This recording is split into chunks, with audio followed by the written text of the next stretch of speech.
aku dan lingkungan sekitarku.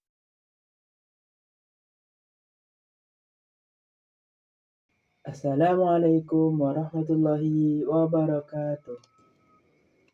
Baik anak-anak, sekarang kita akan belajar mengenai mata pelajaran IPAS fase B kelas 3 dengan tema Aku dan Lingkungan Sekitarku.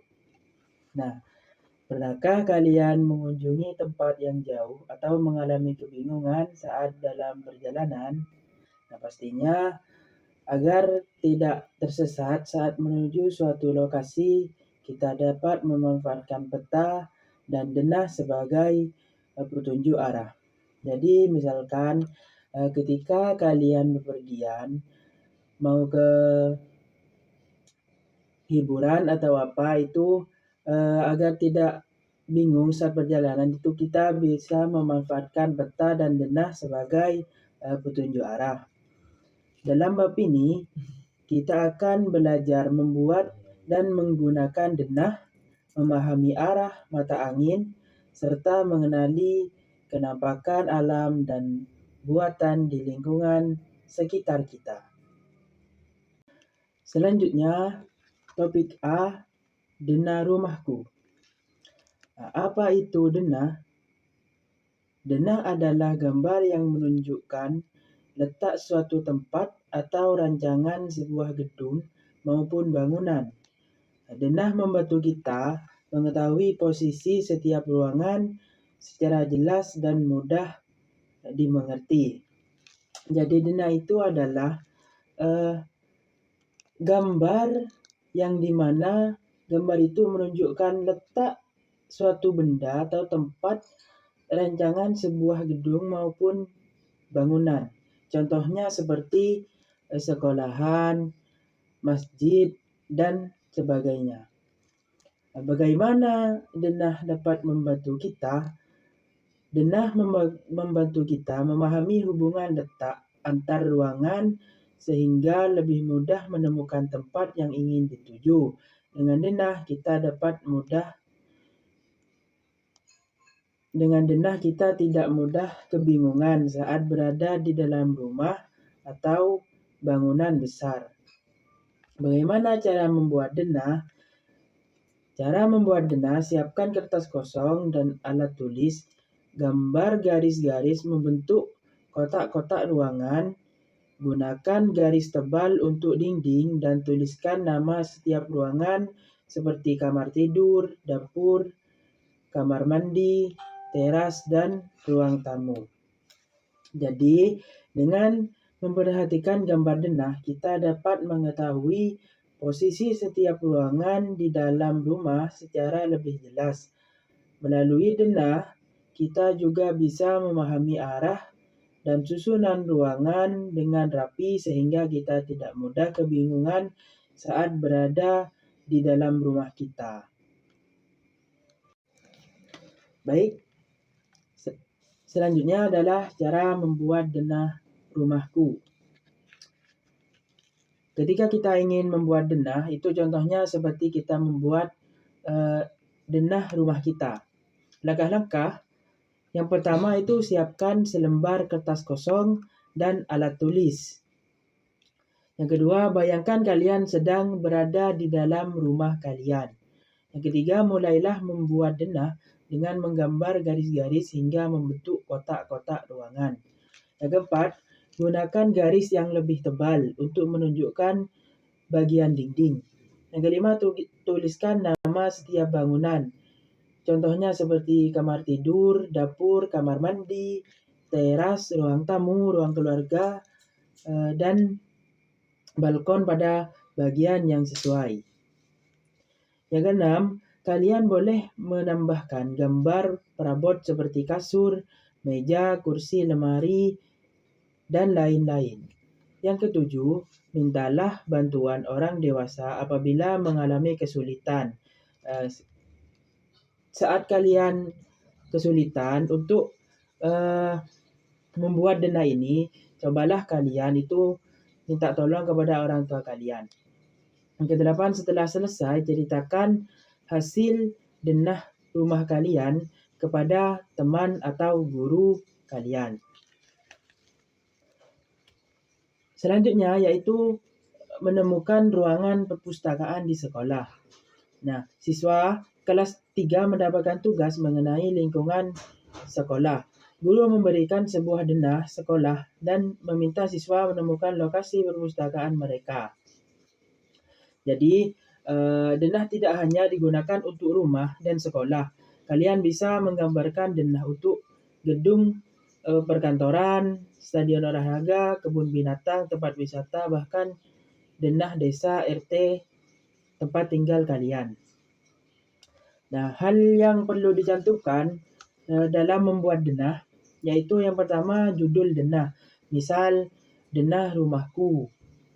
Yang kedua, nama ruangan atau nama bangunan. Misalnya kamar, kamar mandi, ruang tamu. Yang keempat, penunjuk arah atau mata angin. Seperti misalnya utara, selatan. Selanjutnya yang topik B itu denah tempat tinggalku. Jadi sekarang ada sebuah anak yang bernama Andi mau pulang dari sekolah ke rumah Andi. Nah, jadi Andi pertama kali itu berjalan dari sekolah menuju rumahnya. Andi melalui dari titik start yaitu dari jalan pendidikan melihat lapangan sepak bola di kanan dan taman bermain di kiri. Lalu Andi berbelok ke jalan Melati dan melintasi Masjid Al-Ikhlas dan warung kelontong Bu Siti. Lalu Andi melewati perpustakaan desa, lalu tibalah Andi di rumahnya. Jadi bayangkan jika Andi tidak punya denah untuk pulang ke rumahnya, maka Andi pasti kebingungan untuk sampai di rumahnya. Nah, jadi inilah pentingnya kita menggunakan arah mata angin. Yang pertama itu ada utara atau U. Yang kedua ada selatan atau S. Yang ketiga ada timur atau T. Yang keempat ada B atau barat. Dan juga matahari terbit dari timur dan tenggelam di barat. Nah, juga matahari ini bisa menjadi patokan untuk kita agar kita bisa menemukan arah. Dan juga kompas adalah alat untuk menentukan arah mata angin. Jadi kompas juga bisa digunakan kita untuk menemukan arah utara, timur, selatan, dan barat. Selanjutnya adalah topik C. Kenampakan alam dan buatan. Coba kalian perhatikan ketika kalian pulang dari sekolah, itu pasti kalian menemukan kenampakan, yaitu baik jalan maupun sungai, entah itu bangunan. Keduanya digambarkan dengan menggunakan simbol. Yang pertama itu ada kenampakan alam. Kenampakan alam ini adalah semua bagian di lingkungan sekitar kita yang terbentuk akibat proses alami. Bukan dibuat oleh manusia. Contohnya seperti gunung, sungai, danau, bukit, lebah, pantai, muara, dataran rendah, dan dataran tinggi. Itulah yang dinamakan kenampakan alam. Yang kedua, kenampakan buatan. Apa sih kenampakan buatan itu? Kenampakan buatan adalah semua bagian di lingkungan kita yang terbentuk karena diciptakan oleh manusia. Contohnya seperti bangunan, gedung, jembatan, taman, bendungan, jalan tol, jalan layang, dan terowongan. Itu kan semua buatan manusia. Itu disebut kenampakan buatan. Kenampakan alami terbagi menjadi dua, yaitu kenampakan daratan tidak digenangi air dan kenampakan perairan daerah daratan yang digenangi air. Keduanya itu akan membantu dan memudahkan kita ketika mencari suatu lokasi menggunakan denah. Selanjutnya adalah kenampakan perairan dan kenampakan buatan. Apa sih kenampakan perairan dan kenampakan buatan itu? Yang pertama kita pelajari yang kenampakan perairan dulu. Kenampakan perairan ini ialah kenampakan perairan yang daerah dataran yang digenangi air. Contohnya seperti sungai. Yang kedua contohnya seperti danau. Yang ketiga rawa. Yang keempat teluk, selat, dan lautan. Sungai ini yang adalah wilayah memanjang yang dialiri air terus-menerus. Mengalir dari hulu lebih tinggi ke hilir lebih rendah hingga ke lautan. Daerah pertemuan sungai dan lautan disebut muara. Yang kedua kita bahas kenampakan buatan. Kenampakan buatan ini adalah segala kenampakan yang dibuat, dibangun, atau dibentuk oleh manusia untuk memenuhi kebutuhan hidupnya. Tidak terbentuk secara alami, manusia membangun berbagai bangunan untuk tempat tinggal seperti rumah, transportasi, belajar, beribadah, dan fasilitas umum. Contohnya seperti sawah, ialah untuk lahan pertanian yang dibuat manusia. Yang kedua jembatan, untuk menyeberangi sungai atau jalan. Yang ketiga waduk atau bendungan, untuk menyimpan air.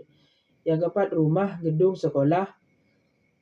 Yang kelima jalan raya, terowongan. Yang keenam taman, ruang hijau buatan. Jadi dalam denah, kenampakan alam dan buatan digambarkan menggunakan simbol. Simbol kenampakan menambah informasi pada denah kita sehingga lebih mudah dibaca dan dipahami. Oke, baik, selanjutnya kita belajar untuk membuat denah. Jadi untuk membuat denah ini ada 5 tahapan yang harus dilewati. Yang pertama itu menentukan tempat. Misalnya ketika kita hendak membuat denah tentang kebun binatang atau tentang alun-alun atau tentang rumah kita. Yang kedua itu observasi dan pengumpulan data. Contohnya seperti kita mengambil foto untuk membuat denah. Tahap yang ketiga itu mulailah kita untuk membuat denah. Tahap yang keempat itu mempresentasikan denah atau menyampaikan hasil denah kita kepada orang tua kita atau kepada guru kita. Tahap yang kelima, refleksikan proyek. Nah, setelah kita membuat denah, itu renungkanlah apakah kalian sudah bisa membuat denah atau lokasi suatu tempat, apa yang perlu diperbaiki dan apa kesulitan ketika Anda membuat denah itu sendiri. Yang terakhir, ini adalah peta konsep.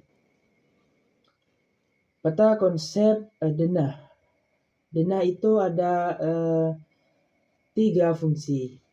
Yang pertama, fungsi denah adalah menunjukkan lokasi.